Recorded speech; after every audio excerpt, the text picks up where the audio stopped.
Alors, je suis Frédéric Chéreau, je suis maire de Douai depuis 2014. Un mandat de maire, c'est 6 ans. Donc, j'ai fait un mandat entier et je suis aujourd'hui dans le second mandat.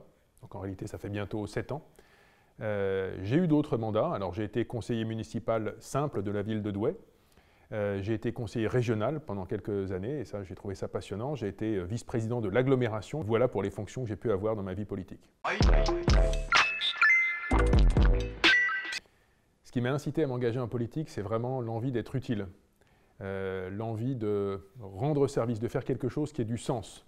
J'ai besoin, dans ma vie personnelle, dans ma vie professionnelle, que ce pourquoi je me lève le matin, ce que je fais, ait un sens profond pour moi. Voilà. Et donc c'est passionnant, la vie de maire, c'est difficile, mais c'est passionnant dans ce sens. En fait, le champ d'action d'un maire, c'est à peu près tout. Et d'ailleurs, les habitants ne cherchent pas à savoir quelles sont les compétences strictes d'un maire. Les habitants se disent, on a un problème, on va voir le maire. Donc un maire, il peut s'occuper à 9 heures de logement, à 10 heures de santé, à 11 heures de mobilité, à midi de sport, l'après-midi de culture. Ça varie, ça change tout le temps et il n'y a pas de sujet qui nous soit interdit. Voilà. Alors le budget de la ville de Douai se répartit en deux grandes masses. Il y a ce qu'on appelle le fonctionnement. Le fonctionnement, c'est les dépenses régulières, courantes. Un peu comme une famille qui paye son loyer, qui paye ses courses, qui paye son électricité. Une ville, c'est pareil. Et donc ce budget-là, c'est à peu près 50 millions d'euros par an. Alors on peut se dire que c'est beaucoup, mais en réalité, c'est pour une ville de 40 000 habitants. Et puis il y a ce qu'on appelle le budget d'investissement. Le budget d'investissement, c'est des choses qu'on ne fait pas tout le temps. Dans une famille, par exemple, ça va être d'acheter une voiture, ça va être d'acheter un ordinateur, ça va être, je ne sais pas, de refaire la toiture. Eh bien, une mairie, c'est pareil. Et on a un budget qui peut varier, pour le coup, en investissement, mais qui est environ de 15 millions d'euros par an.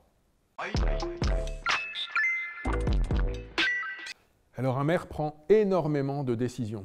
Il y a des décisions que je présente au conseil municipal, et les décisions que je présente au conseil municipal, j'en présente à peu près 500 par an.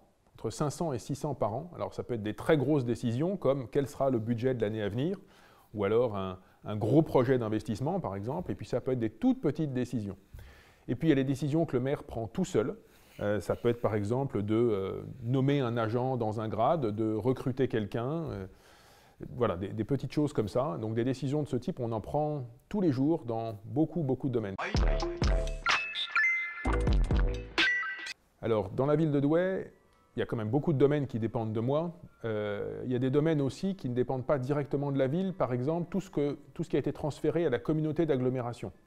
Là, finalement, la communauté d'agglomération, c'est plusieurs villes qui décident ensemble. Mais par exemple, le ramassage des déchets, l'installation d'entreprises, la gestion des réseaux d'eau. Tout ça, ce n'est pas la ville toute seule qui le fait, c'est géré au niveau de l'agglomération à 35 communes.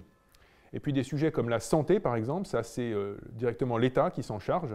Des sujets comme la distribution du RSA, ça c'est le département qui va s'en charger. La gestion des collèges et des lycées, ça c'est le département et la région qui s'en chargent. Donc il y a un certain nombre de sujets sur lesquels évidemment j'ai un avis à donner, je connais les gens qui font, mais ce n'est pas directement la ville qui fait.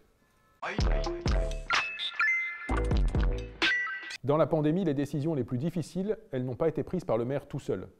Par exemple, le port du masque obligatoire, ou les règles dans les marchés, ou le fait de fermer certains commerces ou certains marchés ou les salles de spectacle, c'est jamais le maire tout seul, c'est avec le préfet.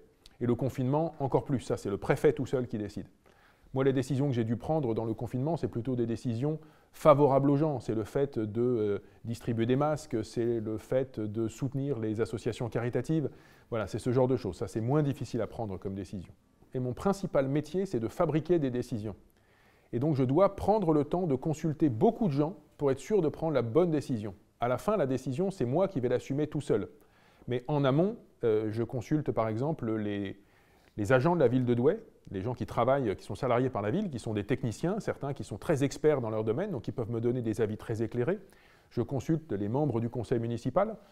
Parfois, c'est tellement compliqué qu'on va faire appel à un bureau d'études spécialisé, à qui on va demander de nous donner un avis très détaillé sur un sujet. Voilà, et on peut passer des heures et des heures à travailler, à analyser une décision possible. Quand c'est une décision sur un investissement qui va coûter 5 ou 6 millions d'euros, ou quand c'est la mise en place d'un nouveau service, on ne peut pas prendre la décision comme ça dans la journée. Il faut parfois des semaines et des mois avant d'aboutir à la décision. Mais quand on la prend, on sait que c'est la bonne. Et donc là, on est quand même un peu rassuré. Maire, c'est une fonction pas facile. Effectivement, une bonne partie des décisions qu'on prend, ce sont des décisions qu'on a choisies soi-même.